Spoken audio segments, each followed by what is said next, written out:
kalibre. So home service muna kami ni Jericho. So sa Portofino, dito kami sa taas ng bubong o Samsung. Ang error C4 ano 58. C458. So hindi gumagana yung pan motor. So ngayon yun, running ng pan motor niyan.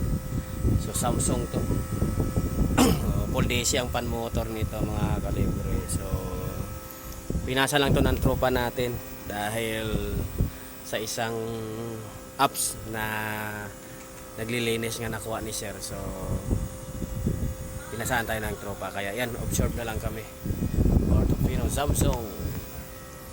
Pag may naka-encounter kayo nga si 458, so i-check nyo kaagad yung pan motor o yung connection dito, o 15 volts saka 320